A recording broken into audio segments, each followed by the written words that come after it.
Francis I was the first king of France from the Angoulême branch of the House of Valois, reigning from 1515 until his death. He was the son of Charles, Count of Angoulême, and Louise of Savoy. He succeeded his cousin and father-in-law Louis XII, who died without a male heir. A prodigious patron of the arts, he initiated the French Renaissance by attracting many Italian artists to work on the Chateau de Chambord, including Leonardo da Vinci, who brought the Mona Lisa with him, which Francis had acquired. Francis's reign saw important cultural changes with the rise of absolute monarchy in France, the spread of humanism and Protestantism, and the beginning of French exploration of the New World. Jacques Cartier and others claimed lands in the Americas for France and paved the way for the expansion of the First French colonial empire. For his role in the development and promotion of a standardized French language, he became known as Le Père Illustrateur des Lettres. He was also known as François au Grand Nez, the Grand Gaulers,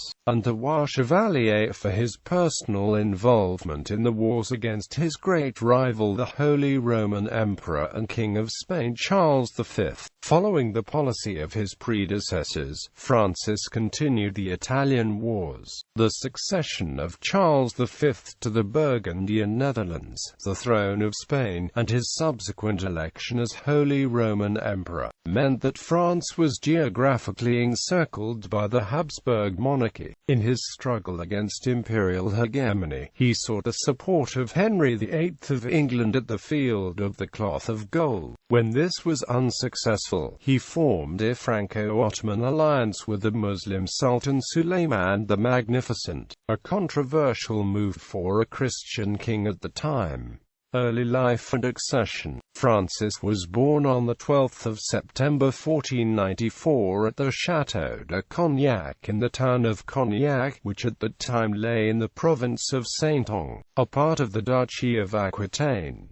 Today the town lies in the department of Charente. Francis was the only son of Charles, Count of Angoulême, and Louise of Savoy, and a great-great-grandson of King Charles V of France. His family was not expected to inherit the throne, as his third cousin King Charles VIII was still young at the time of his birth, as was his father's cousin the Duke of Orleans, later King Louis XII. However, Charles VIII died childless in 1498 and was succeeded by Louis XII, who himself had no male heir. The Salic law prevailed in France, thus females were ineligible to inherit the throne. Therefore, the 4-year-old Francis became the heir presumptive to the throne of France in 1498 and was vested with the title of Duke of Valois. In 1505, Louis XII, having fallen ill, ordered that his daughter Claude and Francis be married immediately, but only through an assembly of nobles were the two engaged. Claude was heiress to the Duchy of Brittany through her mother Anne of Brittany. Following Anne's death, the marriage took place on the 18th of May 1514. Louis died shortly afterwards and Francis inherited the throne. He was crowned King of France in the Cathedral of Reims on the 25th of January 1515, with Claude as his queen consort. Reign. As Francis was receiving his education, ideas emerging from the Italian Renaissance were influential in France. Some of his tutors, such as François Desmoulins de Rochefort and Christophe de Longueuil, were attracted by these new ways of thinking and attempted to influence Francis. His academic education had been in arithmetic, geography, grammar, history, reading, spelling, and writing, and he became proficient in Hebrew, Italian, Latin and Spanish. Francis came to learn chivalry, dancing, and music, and he loved archery, falconry, horseback riding, hunting, jousting, real tennis and wrestling. He ended up reading philosophy and theology, and he was fascinated with art, literature, poetry and science.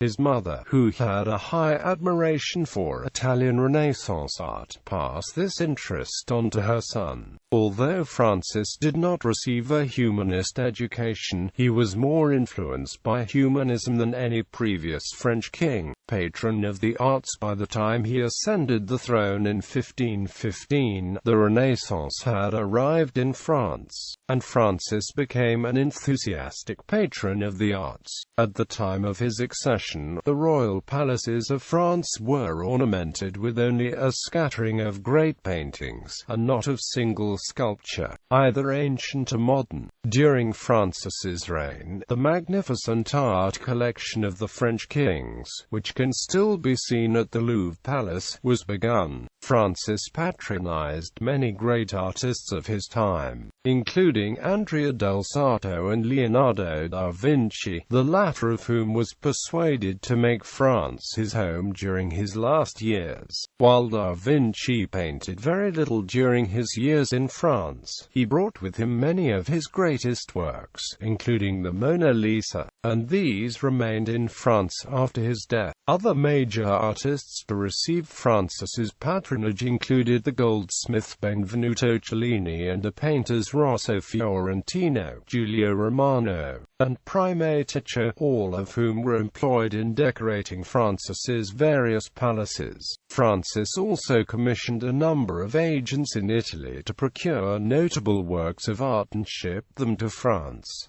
Man of letters. Francis was also renowned as a man of letters. When Francis comes up in a conversation among characters in Baldassare Castiglione's Book of the Courtier, it is as the great hope to bring culture to the war-obsessed French nation. Not only did Francis support a number of major writers of the period, he was a poet himself, if not one of particular abilities. Francis worked diligently at improving the royal library. He appointed the great French humanist Guillaume Baudet as chief librarian and began to expand the collection. Francis employed agents in Italy to look for rare books and manuscripts, just as he had agents looking for artworks. During his reign, the size of the library greatly increased. Not only did he expand the library, there is also evidence that he read the books he bought for it, a much rarer event in the royal annals. Francis set an important precedent by opening his library to scholars from around the world in order to facilitate the diffusion of knowledge. In 1537, Francis signed the Ordonnance de Montpellier, which decreed that his library be given a copy of every book to be sold in France. Francis's older sister, Marguerite, Queen of Navarre, was also an accomplished writer who produced the classic collection of short stories known as the Heptameron. Francis corresponded with the abbess and philosopher Claude de Bectos, of whose letters he was so fond that he would carry them around and show them to the ladies of his court. Together with his sister, he visited her in Tarascon. Construction. Francis poured vast amounts of money into new structures. He continued the work of his predecessors on the Château d'Amboise and also started renovations on the Château de Blois.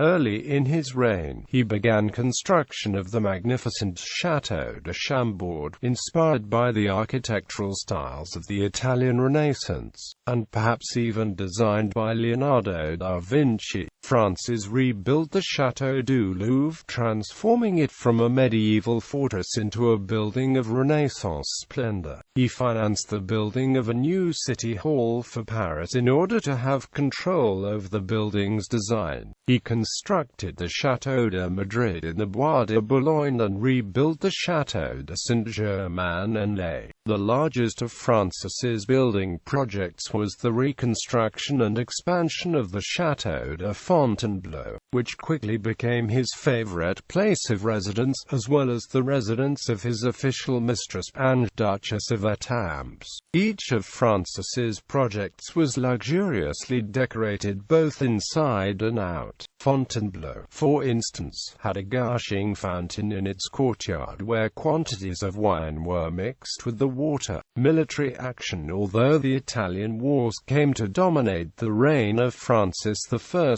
the wars were not the sole product of his policies. Francis merely continued the incessant wars that his predecessors had started and that his successors on the throne of France would drag on after Francis's death. Indeed, the Italian wars had begun when Milan sent a plea to King Charles VIII of France for protection against the aggressive actions of the King of Naples. Militarily and diplomatically, Francis's reign was a mixed bag of success and failure. Francis tried and failed to become Holy Roman Emperor at the imperial election of 1519.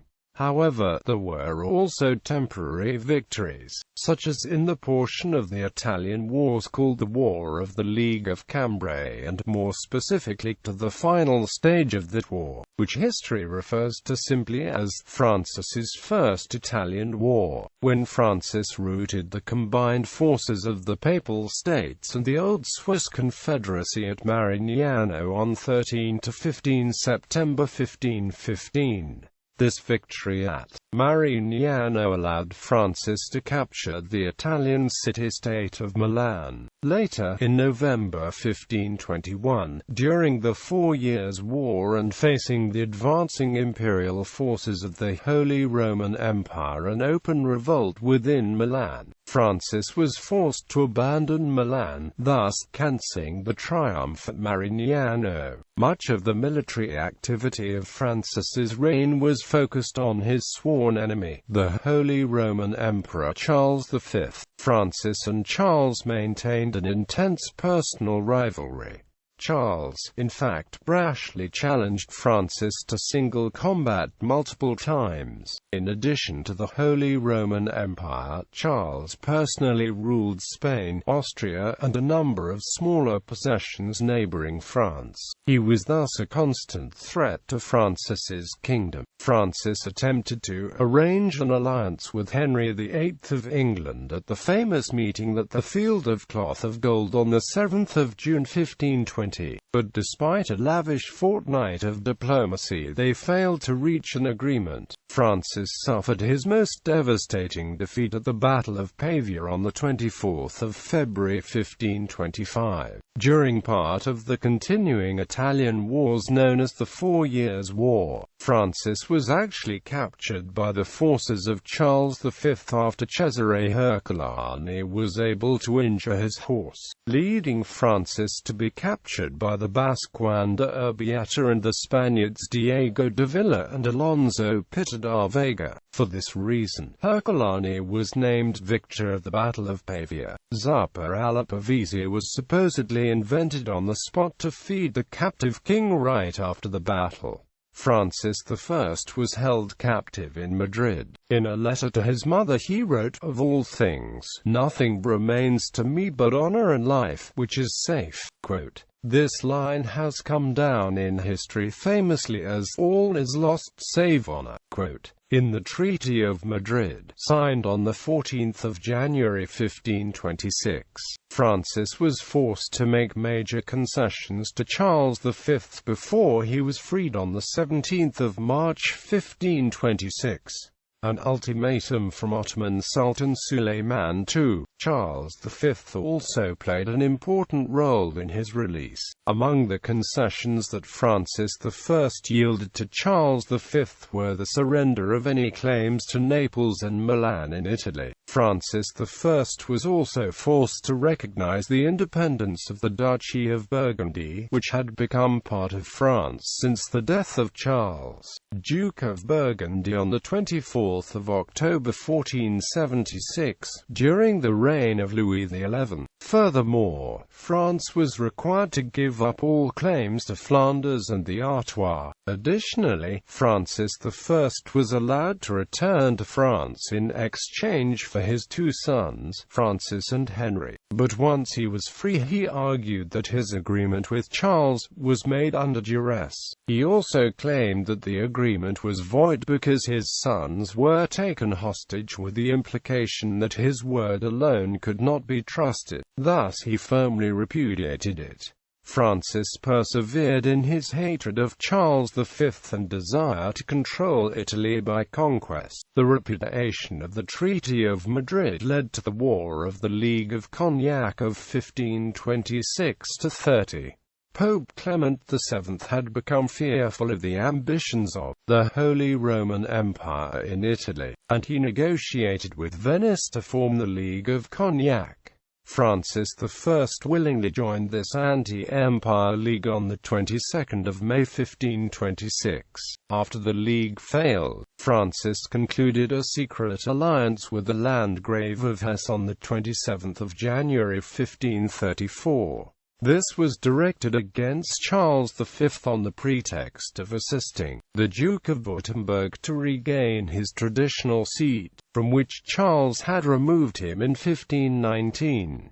Francis also obtained the help of the Ottoman Empire and renewed the contest in Italy in the Italian War of 1536–1538 after the death of Francesco II Sforza, the ruler of Milan. This round of fighting, which had little result, was ended by the Truce of Nice. The agreement collapsed, however, which led to Francis's final attempt on Italy in the Italian War of 1542–1546.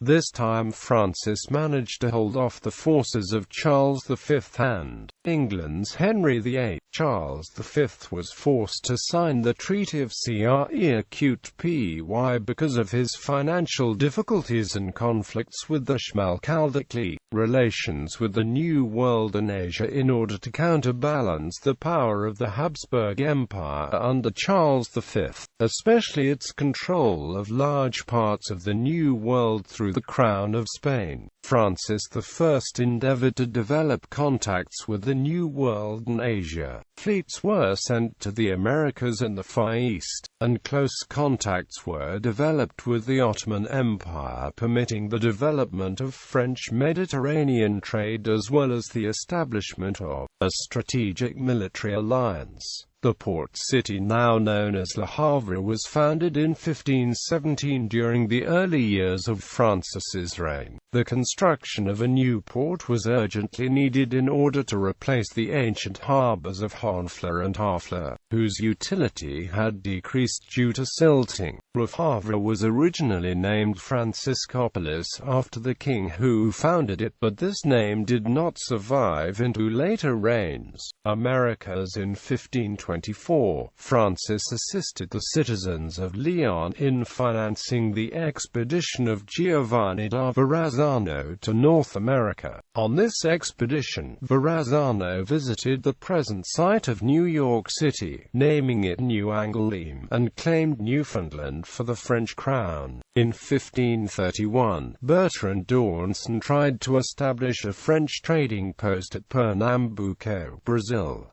In 1534, Francis sent Jacques Cartier to explore the St. Lawrence River in Quebec to find certain islands and lands where it is said there must be great quantities of gold and other riches. In 1541, Francis sent Jean-François de la Roque de Roberval to settle Canada and to provide for the spread of the Holy Catholic faith. Far East Asia. French trade with East Asia was initiated during the reign of Francis I with the help of shipowner Jean Angot. In July 1527, a French-Norman trading ship from the city of Rouen is recorded by the Portuguese João de Barros as having arrived in the Indian city of Diu. In 1529, Jean Parmentier, on board the Saka and the Pansaia, reached Sumatra. etc. Upon its return, the expedition triggered the development of the Jap maps, influencing the work of Jap cartographers such as Jean Rotz. Ottoman Empire under the reign of Francis I. France became the first country in Europe to establish formal relations with the Ottoman Empire and to set up instruction in the Arabic language, under the guidance of Guillaume Postel at the Collège de France. In a watershed moment in European diplomacy, Francis came to an understanding with the Ottoman Empire that developed into a Franco-Ottoman alliance. The alliance has been called the first non-ideological diplomatic alliance of its kind between a Christian and non-Christian empire. It did, however, cause quite a scandal in the Christian world and was designated the Impious Alliance, or the sacrilegious union of the lily and the crescent. Nevertheless, it endured for many years, since it served the objective interests of both parties. The two powers colluded against Charles V, and in 1543 they even combined for a joint naval assault in the Siege of Nice. In 1533, Francis I sent Colonel Pierre de Piton as ambassador to Morocco, initiating official France-Morocco relations. In a letter to Francis I dated 13 August 1533, the Wattized ruler of Fez, Ahmed Ben Mohammed, welcomed French overtures and granted freedom of shipping and protection of French traders. Implementation of bureaucratic reform. Francis took several steps to eradicate the monopoly of Latin as the language of knowledge. In 1530, he declared French the national language of the kingdom, and that same year opened the Collège des Trois Langues, or College Royal. Following the recommendation of humanist Guillaume Budet, students at the college could study Greek, Hebrew and Aramaic, then Arabic under Guillaume Postel beginning in 1539. In 1539, in his castle in Villers-Cotterêts, Francis signed the important edict known as Ordonnance of Villers-Cotterêts, which, among other reforms, made French the administrative language of the kingdom as a replacement for Latin. This same edict required priests to register births, marriages, and deaths, and to establish a registry office in every parish. This initiated the first records of vital statistics with filiations available in Europe.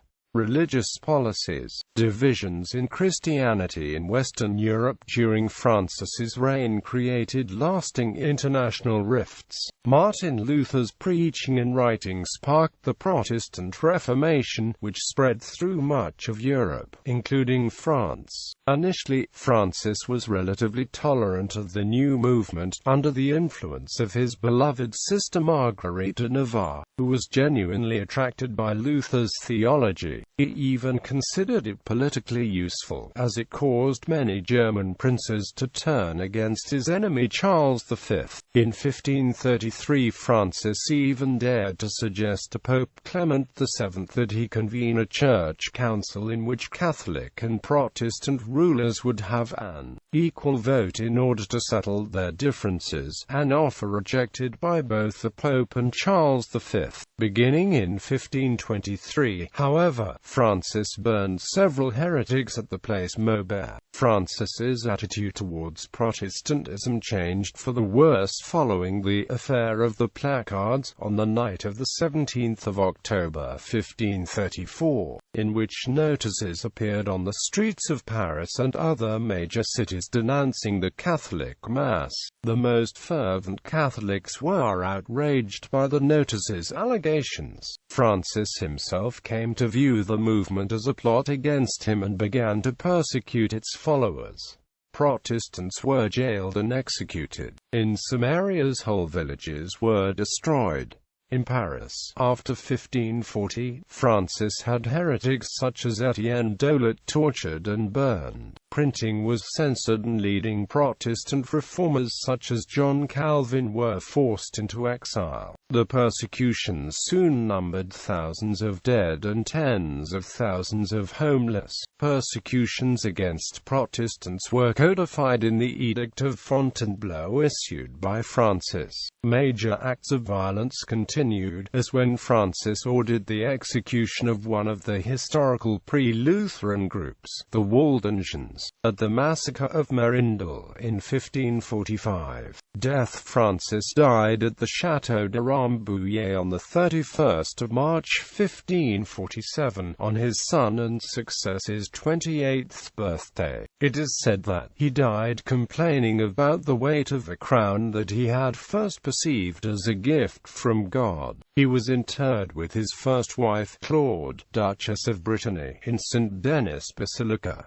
He was succeeded by his son, Henry II. Francis's tomb and that of his wife and mother, along with the tombs of other French kings and members of the royal family, were desecrated on the 20th of October 1793 during the Reign of Terror at the height of the French Revolution. Image. Francis's personal emblem was the salamander and his Latin motto was Nutrisque extinguo. His long nose earned him the nickname François au Grand Nez. He was also colloquially known as the Grand Colas, or Bonhomme Colas. For his personal involvement in battles, he was known as Louis Chevalier of the Loire Guerrière.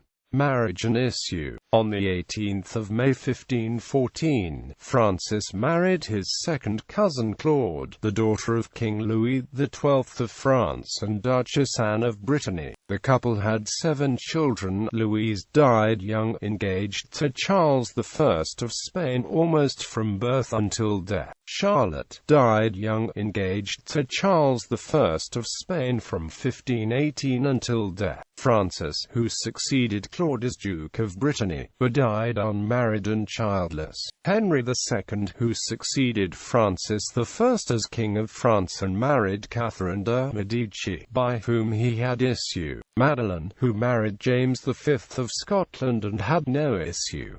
Charles, who died unmarried and childless. Margaret, who married Emmanuel Philibert, Duke of Savoy, in 1559 and had issue. On the 7th of July 1530, Francis I married his second wife Eleanor of Austria, a sister of the Emperor Charles V. The couple had no children. During his reign, Francis kept 2 official mistresses at court. The first was Françoise de Foix, Countess of Chateaubriand. In 1526, she was replaced by the blonde-haired, cultured and epistolary Duchesses of Étampes who, with the death of Queen Claude 2 years earlier, wielded far more political power at court than her predecessor had done. Another of his earlier mistresses was allegedly Mary Boleyn, mistress of King Henry VIII and sister of Henry's future wife, Anne Boleyn. Ancestors.